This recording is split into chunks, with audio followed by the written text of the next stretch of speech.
Bayangkan, ada seorang manusia yang kekayaannya begitu luar biasa. Sampai kunci-kunci gudang hartanya saja harus dipikul oleh banyak lelaki kuat. Emas, perak, dan harta melimpah. Seolah dunia tunduk di bawah kakinya. Namun, yang lebih mengejutkan, dia bukan orang sembarangan. Ia dulu dikenal sebagai orang yang sangat soleh, rajin beribadah, bahkan dekat dengan ajaran para nabi. Tapi, anehnya, justru orang seperti inilah yang Allah azab dengan cara yang sangat mengerikan. Bukan sekedar kehilangan harta, bukan sekedar jatuh miskin, melainkan ditelan bumi hidup-hidup bersama seluruh kekayaannya. Apa sebenarnya yang terjadi? Kesalahan apa yang membuat seorang ahli ibadah berubah menjadi simbol kesombongan panjang zaman? Inilah kisah Qorun. Kisah nyata yang bukan hanya tentang kekayaan, tapi tentang bagaimana satu kesalahan kecil dalam hati bisa menghancurkan segalanya. Dan mungkin, tanpa kita sadari, kesalahan itu juga ada dalam diri kita hari ini. Qarun bukanlah orang biasa. Ia hidup di zaman Nabi Musa alaihi salam, di tengah kaum Bani Israel, kaum yang menyaksikan langsung mukjizat-mukjizat besar dari Allah. Di antara mereka, Qarun dikenal sebagai sosok yang berbeda. Ia bukan hanya kaya, tapi juga berilmu. Bahkan dalam beberapa riwayat, ia dikenal sebagai orang yang memahami Taurat dan rajin beribadah. Di masa itu, tidak ada yang menyangka bahwa Qarun akan menjadi salah satu manusia paling terkenal karena kehancurannya. Karena pada awalnya, ia adalah sosok yang membuat orang kagum. Ibadahnya tekun, lisannya fasih, dan pengetahuannya luas. Ia tampak seperti contoh sempurna dari seorang hamba yang dekat dengan Allah. Namun perlahan, sesuatu mulai berubah. Ketika kekayaan datang bertubi-tubi, ketika harta mengalir tanpa henti, tanpa disadari, hatinya mulai bergeser. Dari yang tadinya tunduk, menjadi merasa memiliki. Dari yang tadinya bersyukur, menjadi merasa paling hebat. Dan dari sinilah kisah besar itu dimulai. Kisah tentang bagaimana seseorang yang dulunya soleh bisa jatuh begitu dalam, hanya karena satu penyakit hati yang sering kita anggap sepele. Sebelum kita lanjut, pastikan kamu sudah subscribe channel ini, karena di sini kita akan mengungkap kisah-kisah nyata penuh hikmah yang mungkin tidak pernah kamu dengar sebelumnya. Tekan like dan bagikan video ini ke orang-orang terdekatmu. Siapa tahu, satu kisah ini bisa menjadi pengingat yang menyelamatkan banyak hati. Sekarang, siapkan dirimu, karena kisah Qarun berikut ini mungkin akan mengubah cara pandangmu tentang harta, kesuksesan, dan arti sebenarnya dari keberkahan. Di awal kehidupannya, Qorun bukanlah sosok yang dikenal karena kekayaan, kemewahan, atau kesombongan. Justru sebaliknya, ia dikenal sebagai salah satu orang yang paling tekun dalam beribadah di kalangan Bani Israel. Ia hidup di tengah kaum yang memiliki sejarah panjang bersama para nabi. Di zaman itu, keimanan bukan sekedar cerita, melainkan sesuatu yang nyata, yang bisa disaksikan dengan mata kepala sendiri. Mukjizat Nabi Musa alaihi salam menjadi bukti kebesaran Allah yang tidak terbantahkan. Dan Qorun tumbuh dalam lingkungan penuh cahaya keimanan itu. Sejak muda, Qorun menunjukkan kecerdasan yang luar biasa. Ia bukan hanya memahami Taurat, tapi juga dikenal sebagai orang yang mampu menjelaskan isi ajaran tersebut kepada orang lain. Lisannya fasih, pemikirannya tajam, dan ibadahnya begitu tekun. Ia sering terlihat menyendiri untuk beribadah, larut dalam doa, dan menangis karena takut kepada Allah. Banyak orang yang menjadikannya panutan. Namanya disebut dengan penuh hormat. Bahkan sebagian orang mungkin melihatnya sebagai sosok yang hampir mustahil tergelincir. Karena dalam pandangan manusia, Qorun adalah gambaran dari kesolehan itu sendiri. Namun di balik semua itu, ada satu hal yang tidak banyak disadari. Sebuah potensi ujian besar yang perlahan sedang menunggu waktunya. Qorun memiliki satu kelebihan yang sangat menonjol, kecerdasan dan kemampuan dalam mengelola sesuatu. Ia pandai melihat peluang, pandai menghitung, dan memiliki naluri kuat dalam urusan dunia. Pada awalnya, semua itu digunakan dengan baik. Ia tetap rendah hati, tetap menjaga ibadah, dan tidak pernah menunjukkan kesombongan. Tapi justru disinilah letak rahasianya. Allah sering menguji hambanya bukan saat mereka lemah, melainkan saat mereka berada di puncak kekuatan. Dan Qorun sedang berjalan menuju titik itu. Hari demi hari, kehidupannya mulai berubah. Peluang demi peluang datang kepadanya. Usahanya berkembang pesat. Apa yang disentuhnya seolah berubah menjadi keuntungan. Ia mulai memiliki harta, lalu bertambah dan terus bertambah. Awalnya, semua itu tidak mengubah dirinya. Ia masih beribadah seperti biasa, masih tampak rendah hati, masih menjadi sosok yang dikagumi. Namun tanpa disadari, sesuatu mulai tumbuh di dalam hatinya.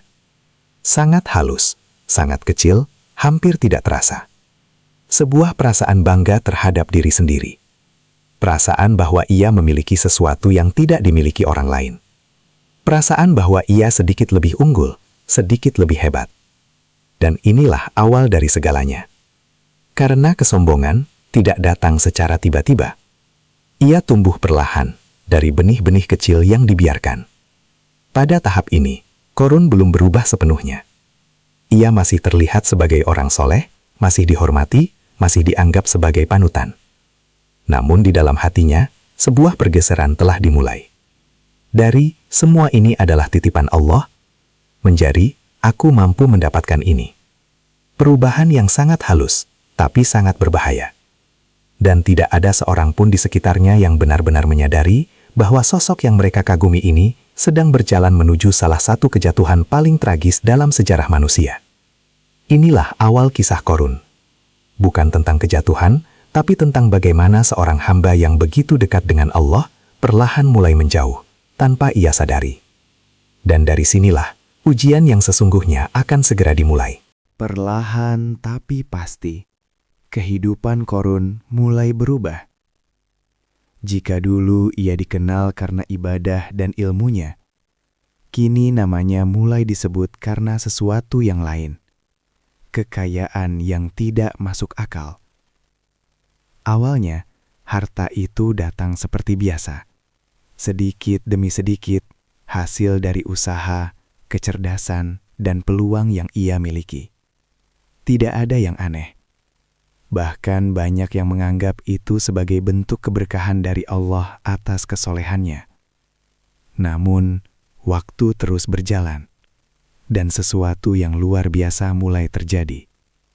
Apapun yang disentuh Qorun, seolah berubah menjadi emas. Usahanya tidak pernah gagal. Perhitungannya selalu tepat. Dan kekayaannya bertambah dengan kecepatan yang sulit dipahami akal. Dari yang awalnya cukup, menjadi berlimpah. Dari berlimpah, menjadi melimpah ruah. Hingga akhirnya, mencapai titik di mana orang-orang mulai takjub, sekaligus tidak percaya. Diriwayatkan bahwa kekayaan Qorun begitu besar, hingga kunci-kunci dari gudang hartanya saja harus dipikul oleh banyak lelaki kuat. Bayangkan itu, bukan hartanya, bukan emasnya, tapi hanya kuncinya saja sudah membutuhkan tenaga banyak orang. Itu berarti betapa luas dan banyaknya harta yang ia miliki. Gudang demi gudang, peti demi peti, emas, perak, permata, semuanya menumpuk tanpa batas. Dan di titik inilah, kehidupan Qorun benar-benar berubah. Ia tidak lagi hanya dikenal sebagai orang soleh, tapi sebagai orang paling kaya di antara kaumnya. Orang-orang mulai membicarakannya. Sebagian kagum, sebagian iri, dan sebagian lagi mulai terpesona dengan kehidupan dunia yang ia tampilkan. Karena Qorun tidak hanya kaya, ia mulai menunjukkan kekayaannya. Pakaian yang ia kenakan semakin mewah. Tempat tinggalnya semakin megah.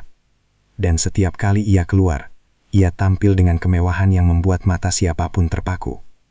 Kilauan emas, suara gemerincing perhiasan, dan barisan harta yang mengiringinya menjadi pemandangan yang sulit dilupakan. Dan tanpa disadari, ia mulai menjadi simbol kesuksesan dunia. Banyak orang mulai berangan-angan. Seandainya kami memiliki seperti yang dimiliki Qorun.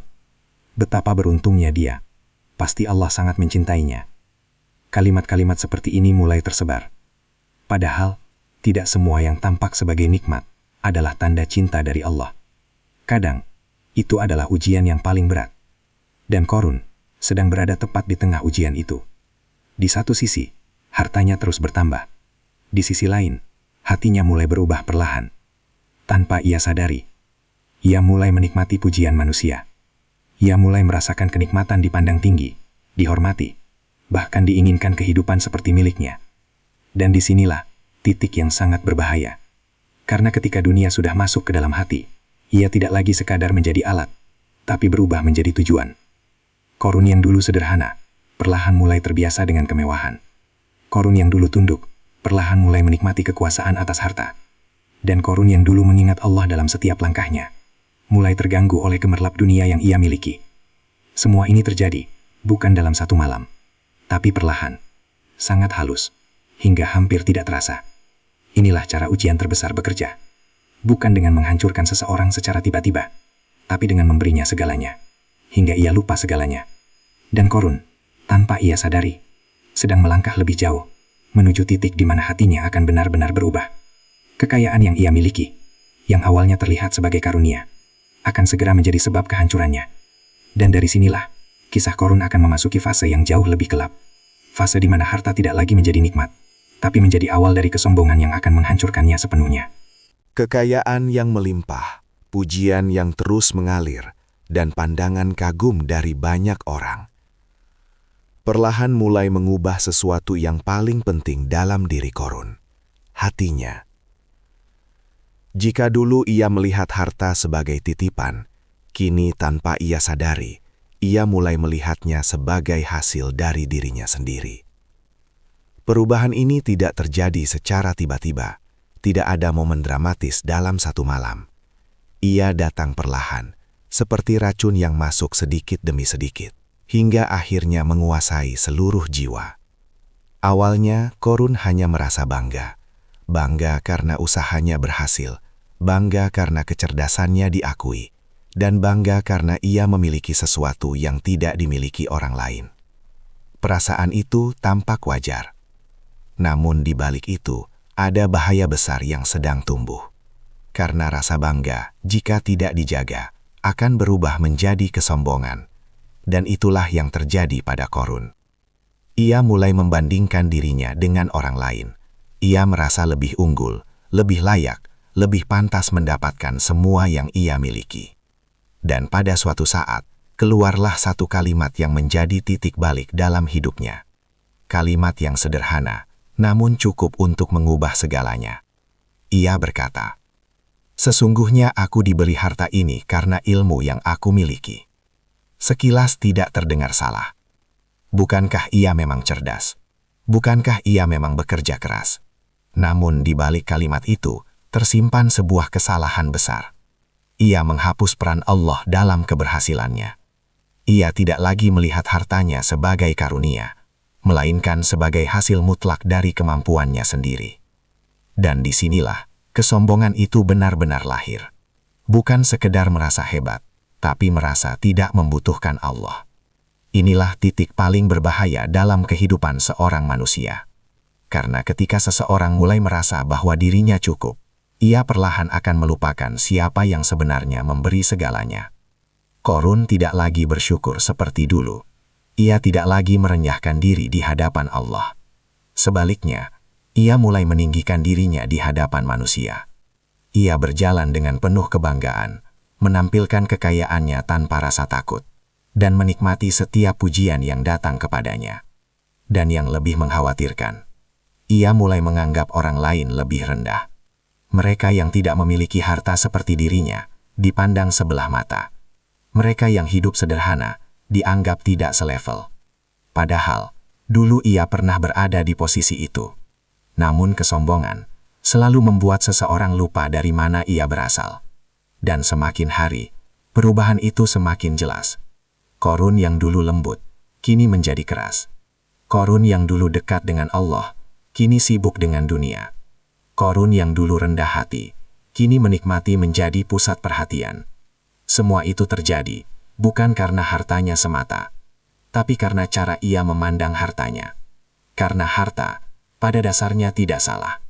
Yang berbahaya adalah ketika harta itu masuk ke dalam hati dan menggantikan posisi Allah di dalamnya. Dan Qorun telah sampai pada titik itu. Ia tidak lagi melihat dirinya sebagai hamba, tapi sebagai seseorang yang berhasil karena dirinya sendiri. Dan dari sinilah, segala sesuatu mulai berubah lebih cepat. Karena ketika kesombongan sudah menguasai hati, maka nasihat tidak lagi didengar, peringatan tidak lagi dihiraukan, dan kebenaran mulai terasa mengganggu. Qorun mungkin tidak menyadarinya saat itu. Namun satu kalimat yang ia ucapkan telah menjadi awal dari kehancuran yang tidak bisa ia hentikan lagi. Dan langkah berikutnya akan membawanya semakin jauh, hingga akhirnya ia benar-benar kehilangan segalanya. Inilah titik balik itu. Saat seorang hamba tidak lagi mengatakan, "Ini semua dari Allah," melainkan berkata, "Ini semua karena aku."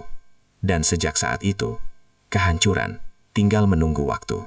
Perubahan dalam diri Qarun akhirnya mulai terlihat jelas oleh orang-orang di sekitarnya. Ia yang dulu dikenal lembut, kini tampak berbeda. Ia yang dulu rendah hati, kini berjalan dengan penuh kebanggaan. Dan ia yang dulu dekat dengan Allah, kini lebih sering terlihat sibuk dengan hartanya. Orang-orang yang mengenalnya sejak awal mulai merasa khawatir. Mereka tahu ini bukan sekadar perubahan biasa.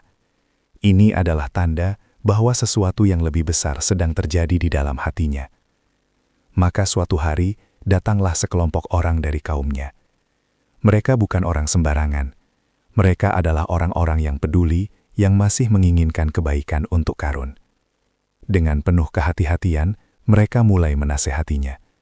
Bukan dengan amarah, bukan dengan celaan, tapi dengan kata-kata yang lembut namun penuh makna.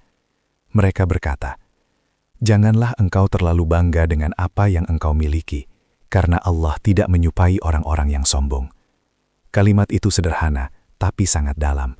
Mereka mengingatkannya bahwa harta bukan segalanya, bahwa kesombongan adalah awal dari kehancuran. Namun mereka tidak berhenti di situ. Mereka melanjutkan, "Gunakanlah apa yang telah Allah berikan kepadamu untuk mencari kebahagiaan di akhirat, dan janganlah engkau melupakan bagianmu di dunia." Mereka tidak melarang Qarun untuk kaya. Mereka tidak menyuruhnya meninggalkan hartanya. Mereka hanya ingin agar Qarun tetap menjadikan dunia sebagai alat, bukan tujuan. Mereka ingin agar ia tetap ingat bahwa semua ini hanyalah titipan. Lalu mereka berkata lagi, "Berbuat baiklah, sebagaimana Allah telah berbuat baik kepadamu, dan janganlah engkau membuat kerusakan di muka bumi." Nasihat itu lengkap. Tentang hati, tentang tujuan hidup, tentang tanggung jawab sebagai manusia. Jika seseorang masih memiliki hati yang hidup, nasihat seperti ini seharusnya cukup untuk menyadarkannya. Namun, tidak dengan Qarun. Alih-alih tersentuh, ia justru merasa terganggu. Alih-alih merenung, ia merasa dinasihati oleh orang-orang yang menurutnya tidak selevel. Dan disinilah, kesombongan itu benar-benar menunjukkan wajah aslinya. Qarun tidak lagi melihat nasihat sebagai bentuk kepedulian. Ia melihatnya sebagai ancaman, sebagai gangguan, sebagai sesuatu yang merendahkan dirinya. Ia mulai berpikir, siapa mereka berani menasihatiku? Apa mereka tahu bagaimana aku mendapatkan semua ini? Apa mereka bisa seperti aku? Pertanyaan-pertanyaan itu muncul dari hati yang sudah dipenuhi kesombongan. Dan ketika hati sudah seperti itu, kebenaran akan terasa menyakitkan, nasihat akan terasa menghina, dan peringatan akan dianggap sebagai serangan. Qarun pun memilih satu hal. Ia mengabaikan semuanya. Semua nasihat itu tidak masuk ke dalam hatinya. Tidak ada penyesalan, tidak ada rasa takut, tidak ada keinginan untuk berubah. Sebaliknya, ia justru semakin tenggelam dalam dunia yang ia banggakan. Ia terus memamerkan kekayaannya. Ia terus berjalan dengan penuh keangkuhan, dan ia terus menikmati posisi yang ia miliki sebagai orang paling kaya dan paling dikagumi. Padahal, di saat yang sama, ia sedang menjauh dari keselamatan. Inilah salah satu tanda paling berbahaya dalam hidup manusia. Bukan ketika ia melakukan kesalahan, tapi ketika ia menolak untuk dinasihati. Karena selama seseorang masih mau mendengar, masih ada harapan. Namun ketika telinganya tertutup dan hatinya menolak kebenaran, maka kehancuran tinggal menunggu waktu. Dan Qarun telah sampai pada titik itu. Ia tidak lagi membutuhkan nasihat. Ia tidak lagi merasa perlu diingatkan. Ia tidak lagi melihat dirinya sebagai hamba, melainkan sebagai seseorang yang merasa paling tahu. Padahal, justru di saat itulah, ia berada dalam kondisi paling lemah, dan langkah berikutnya akan membawanya pada puncak kesombongan yang tidak bisa lagi disembunyikan. Sebuah fase di mana bukan hanya hatinya yang berubah, tapi juga cara ia menunjukkan dirinya kepada dunia. Dan dari situlah, kisah ini akan memasuki babak yang jauh lebih gelap. Setelah menolak nasihat, setelah menutup telinga dari peringatan, Korun kini benar-benar memasuki fase yang paling berbahaya dalam hidupnya. Ia tidak lagi sekadar berubah, ia telah menjadi seseorang yang berbeda sepenuhnya. Jika sebelumnya kesombongan itu masih tersembunyi di dalam hati, kini ia mulai menunjukkannya secara terang-terangan. Dan disinilah dunia menjadi panggung bagi keangkuhannya. Suatu hari, Korun keluar menemui kaumnya. Namun kali ini bukan seperti biasanya. Ia tidak keluar sebagai seorang hamba yang sederhana, melainkan sebagai simbol kemewahan yang hidup. Pakaiannya berkilauan, perhiasannya menghiasi seluruh tubuhnya, dan di sekelilingnya harta ditampilkan seolah tanpa batas. Ia berjalan dengan penuh kebanggaan, langkahnya tenang, namun syarat dengan kesan bahwa ia berada di atas semua orang. Orang-orang pun melihatnya, dan seketika suasana berubah. Mata mereka terpaku, hati mereka bergetar, dan sebagian dari mereka mulai terpesona oleh apa yang mereka lihat. Seandainya kami memiliki seperti yang dimiliki Korun, betapa beruntungnya dia. Dia pasti orang yang sangat mulia. Ucapan-ucapan itu mulai terdengar di antara kerumunan. Tanpa mereka sadari, mereka sedang tertipu oleh tampilan luar. Karena apa yang mereka lihat bukanlah kemuliaan, melainkan ujian yang sangat besar. Namun Korun justru menikmati semua itu. Ia melihat kekaguman di mata manusia, dan itu membuatnya semakin merasa tinggi. Ia mendengar pujian, dan itu membuatnya semakin yakin bahwa dirinya memang layak berada di posisi itu. Dan tanpa disadari, ia mulai hidup untuk satu hal, pengakuan manusia. Ia ingin dipandang hebat, ia ingin dikagumi, ia ingin menjadi pusat perhatian. Dan untuk itu, ia rela menjadikan hartanya sebagai alat pamer yang tidak pernah berhenti. Namun di tengah semua itu, tidak semua orang terpesona. Ada sebagian kecil, orang-orang yang masih memiliki ilmu dan iman yang kuat. Mereka melihat Korun, tapi tidak dengan mata yang sama. Mereka tidak melihat kemuliaan, mereka melihat bahaya. Mereka berkata, "Celakalah kalian. Pahala dari Allah jauh lebih baik bagi orang yang beriman dan beramal soleh." Kalimat ini seolah menjadi suara kebenaran di tengah gemerlap dunia. Namun sayangnya, suara itu kalah oleh gemuruh kekaguman manusia terhadap harta. Dan Korun tidak peduli dengan semua itu. Ia tidak lagi mencari ridho Allah, ia hanya ingin mempertahankan statusnya di mata manusia. Inilah puncak keangkuhan itu. Bukan hanya merasa hebat, tapi menjadikan dunia sebagai tujuan utama. Korun tidak lagi melihat akhirat sebagai tujuan hidupnya. Ia tidak lagi memikirkan konsekuensi dari apa yang ia lakukan. Yang ada dalam pikirannya hanyalah satu, bagaimana ia bisa terus mempertahankan kekayaan dan bagaimana ia bisa terus berada di atas. Dan disinilah bahaya itu mencapai puncaknya. Karena ketika seseorang sudah sampai pada titik ini, ia tidak hanya lupa kepada Allah, tapi juga mulai menentang kebenaran secara tidak langsung. Ia hidup seolah-olah dunia ini adalah segalanya, seolah-olah tidak ada hari pembalasan, seolah-olah semua akan tetap seperti ini selamanya. Padahal, justru di saat itulah, segalanya akan segera berakhir. Korun mungkin merasa dirinya berada di puncak kesuksesan. Ia mungkin berpikir bahwa ia telah mencapai segalanya. Namun ia tidak sadar bahwa ia sebenarnya sedang berdiri di tepi kehancuran. Satu langkah lagi, dan semuanya akan runtuh. Satu perintah dari Allah, dan semua yang ia banggakan akan lenyap tanpa sisa. Inilah ironi terbesar dalam kisah Korun. Saat ia merasa paling kuat, justru disitulah ia paling lemah. Saat ia merasa memiliki segalanya, justru disitulah ia akan kehilangan semuanya. Dan tanpa ia sadari, waktu kehancuran itu sudah sangat dekat. Puncak kesombongan telah tercapai. Korun berdiri di titik tertinggi dalam kehidupannya. Harta melimpah, kekuasaan atas kekayaan, dan kekaguman manusia yang terus mengalir. Semua seolah menegaskan bahwa ia tidak terkalahkan. Namun di balik semua itu, ada satu hal yang tidak pernah ia sadari. Bahwa setiap kenikmatan yang tidak disyukuri akan berubah menjadi sebab kehancuran. Dan hari itu akhirnya datang. Tidak ada tanda-tanda besar sebelumnya. Tidak ada peringatan terakhir yang ia sadari. Segalanya terjadi di saat Qarun merasa semuanya aman. Di saat ia masih menikmati kekayaannya. Di saat ia masih berdiri dengan penuh kebanggaan. Tiba-tiba, bumi yang ia pijak mulai bergerak. Awalnya pelan, hampir tidak terasa. Namun dalam sekejap, getaran itu berubah menjadi sesuatu yang mengerikan. Tanah di bawah kakinya mulai terbelah. Retakan demi retakan muncul, membelah bumi yang selama ini ia anggap kokoh. Orang-orang yang berada di sekitarnya mulai panik. Mereka tidak mengerti apa yang sedang terjadi. Namun bagi Qarun, ini adalah awal dari akhir. Ia mencoba berdiri, mencoba menjaga keseimbangan, tapi tanah itu tidak lagi menjadi tempat yang aman. Perlahan, kakinya mulai tenggelam. Ia mencoba melangkah, namun setiap langkah justru membuatnya semakin masuk ke dalam. Istana megahnya, yang selama ini ia banggakan, mulai ikut berguncang. Dinding-dindingnya retak, pilar-pilarnya roboh, dan dalam waktu yang sangat singkat, semua kemewahan itu mulai runtuh. Qarun mulai menyadari sesuatu. Ini bukan bencana biasa. Ini bukan sekedar gempa. Ini adalah azab.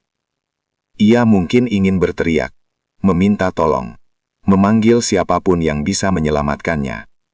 Namun, tidak ada yang mampu. Orang-orang yang dulu mengaguminya hanya bisa menyaksikan dari kejauhan. Tidak ada yang berani mendekat. Tidak ada yang bisa menolong. Karena ketika azab Allah datang, tidak ada kekuatan yang mampu menahannya. Perlahan, tubuh Qarun semakin tenggelam. Dari kaki hingga pinggang, dari pinggang hingga dada. Dan di saat itu, semua yang pernah ia banggakan tidak lagi berarti. Hartanya tidak bisa menyelamatkannya. Kekuasaannya tidak bisa menahannya. Kecerdasannya tidak bisa menghentikan apa yang sedang terjadi. Semua itu lenyap dalam sekejap. Dan yang lebih mengerikan, bukan hanya Qarun yang ditelan bumi. Seluruh hartanya, seluruh kekayaannya, seluruh istana dan kemewahannya, ikut tenggelam bersamanya. Seolah bumi diperintahkan untuk menelan semuanya, tanpa sisa. Tidak ada yang tertinggal, tidak ada yang bisa diselamatkan. Semua yang dulu menjadi kebanggaannya, berubah menjadi sesuatu yang tidak ada artinya. Dalam hitungan saat, Qarun hilang. Bukan sekedar jatuh, tapi benar-benar lenyap, ditelan bumi. Dan setelah itu, bumi kembali seperti semula, tenang, sunyi, seolah tidak pernah terjadi apa-apa. Namun bagi orang-orang yang menyaksikan, itu adalah pemandangan yang tidak akan pernah mereka lupakan. Sebuah pelajaran yang sangat nyata, bahwa kesombongan tidak akan pernah berakhir dengan kemenangan, dan bahwa kekayaan tidak akan pernah bisa menyelamatkan seseorang dari azab Allah. Qarun yang dulu dipuja, yang dulu diinginkan kehidupannya, yang dulu dianggap paling beruntung, akhirnya menjadi contoh paling jelas tentang bagaimana seseorang bisa kehilangan segalanya dalam satu momen. Inilah akhir dari perjalanan panjang itu. Bukan karena ia miskin, bukan karena ia lemah, tapi karena ia lupa siapa yang memberinya segalanya. Dan ketika Allah mengambil kembali apa yang diberikannya, tidak ada satupun yang bisa menahannya. Inilah azab itu. Azab yang tidak hanya menghancurkan harta, tapi juga meninggalkan pelajaran abadi bagi manusia sepanjang zaman. Peristiwa itu berakhir begitu cepat. Namun dampaknya mengguncang hati setiap orang yang menyaksikannya. Tempat di mana Qarun berdiri dengan penuh kebanggaan, kini telah berubah menjadi tanah yang sunyi. Tidak ada lagi kilauan emas. Tidak ada lagi istana megah. Tidak ada lagi sosok yang dulu dielu-elukan. Semuanya hilang. Seolah-olah Karun dan seluruh kekayaannya tidak pernah ada. Orang-orang yang sebelumnya berkerumun untuk melihat kemewahannya, kini berdiri dalam diam. Wajah mereka berubah. Yang dulu penuh kekaguman, kini dipenuhi ketakutan. Yang dulu dipenuhi keinginan untuk menjadi seperti Karun, kini justru merasa ngeri membayangkannya. Dan di antara mereka, terdengarlah suara yang penuh penyesalan. Seandainya Allah tidak melimpahkan karunia-Nya kepada kita, mungkin kita juga akan ditelan seperti Karun. Kalimat itu bukan sekedar ucapan. Itu adalah kesadaran. Kesadaran bahwa selama ini mereka telah tertipu oleh dunia. Mereka mengira kekayaan adalah tanda kemuliaan. Mereka mengira kemewahan adalah bukti bahwa seseorang dicintai Allah. Padahal yang mereka lihat hanyalah permukaan. Dan peristiwa itu membuka mata mereka bahwa apa yang tampak indah di dunia belum tentu bernilai di sisi Allah. Bahwa seseorang bisa terlihat sangat sukses, namun sebenarnya sedang berjalan menuju kehancuran. Dan bahwa ujian terbesar dalam hidup bukanlah kekurangan, melainkan ketika seseorang diberikan segalanya, lalu lupa kepada siapa ia harus bersyukur. Orang-orang berilmu yang sebelumnya telah memperingatkan, kini menjadi saksi bahwa kebenaran itu nyata. Mereka tidak terkejut, karena mereka sudah melihat tanda-tandanya sejak awal. Mereka tahu bahwa kesombongan Karun tidak akan berakhir baik. Dan kini, semua itu terbukti. Namun pelajaran dari kisah ini tidak berhenti pada mereka saja. Ia melintasi waktu. Ia sampai kepada kita hari ini. Karena jika kita jujur, bukankah seringkali kita juga berpikir seperti orang-orang yang dulu iri kepada Karun? Kita melihat orang kaya, lalu berkata, enaknya jadi dia. Kapan ya aku seperti itu? Tanpa kita sadari, kita mulai mengukur kebahagiaan dengan apa yang tampak di mata. Padahal, kita tidak pernah tahu apa yang sebenarnya terjadi di balik itu semua. Kisah Karun mengajarkan kita satu hal yang sangat dalam, bahwa nilai seseorang di sisi Allah tidak ditentukan oleh seberapa banyak yang ia miliki, tapi oleh bagaimana ia memandang apa yang ia miliki. Apakah ia bersyukur, atau justru sombong? Apakah ia mendekat kepada Allah, atau justru merasa cukup tanpanya? Dan yang lebih penting, kisah ini mengingatkan kita bahwa kesombongan tidak selalu terlihat jelas.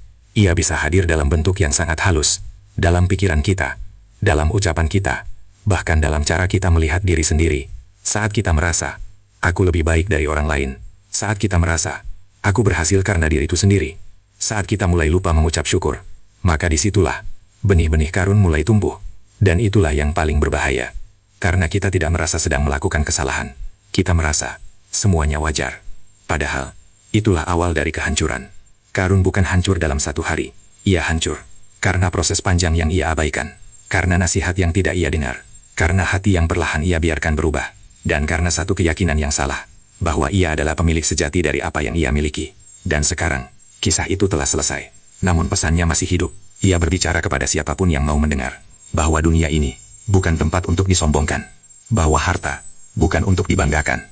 Dan bahwa setiap nikmat adalah ujian. Pertanyaannya sekarang, apakah kita akan belajar dari kisah Karun?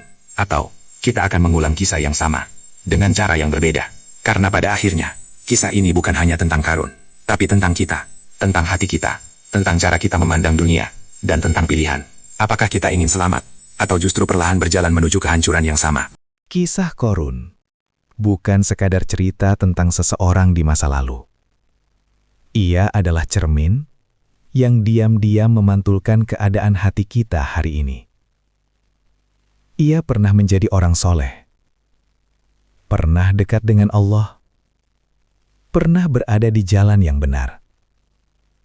Namun semua itu tidak cukup ketika hatinya mulai berubah. Bukan hartanya yang menghancurkannya, tapi cara ia memandang harta itu. Bukan kekayaannya yang menjadi masalah, tapi kesombongan yang tumbuh tanpa ia sadari. Dan inilah yang paling menggetarkan. Karena kesalahan Qorun bukan sesuatu yang jauh dari kita. Ia bisa hadir dalam hal-hal kecil, dalam rasa bangga yang berlebihan, dalam lupa bersyukur, dalam merasa semua yang kita capai adalah karena diri kita sendiri. Padahal, setiap nikmat yang kita miliki hari ini bisa saja menjadi ujian yang sedang mengangkat kita, atau justru perlahan menjatuhkan kita. Qorun adalah bukti nyata bahwa seseorang bisa terlihat sangat sukses di dunia, namun ternyata sedang berjalan menuju kehancuran. Dan sebaliknya, seseorang yang terlihat biasa saja justru bisa menjadi mulia di sisi Allah karena hatinya yang tunduk. Sekarang, coba kita tanyakan pada diri sendiri. Apakah kita sudah benar-benar bersyukur? Atau hanya sekadar merasa memiliki? Apakah kita menggunakan apa yang kita punya untuk mendekat kepada Allah? Atau justru semakin menjauh?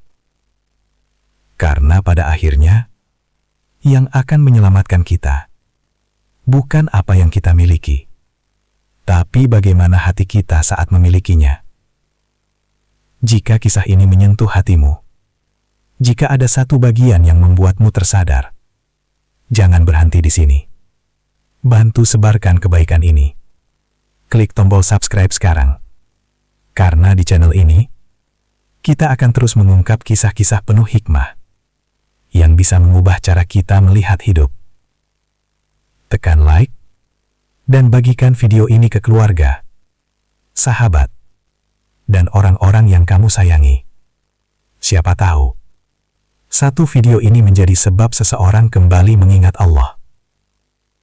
Dan tuliskan di kolom komentar, semoga dijauhkan dari sifat Qorun. Agar kita saling mengingatkan bahwa kesombongan sekecil apapun bisa berujung pada kehancuran. Terima kasih sudah menonton sampai akhir, karena tidak semua orang mau bertahan untuk mendengar kebenaran. Sampai jumpa di kisah berikutnya. Kisah yang mungkin akan kembali mengetuk hati kita dan mengingatkan bahwa dunia ini hanyalah sementara.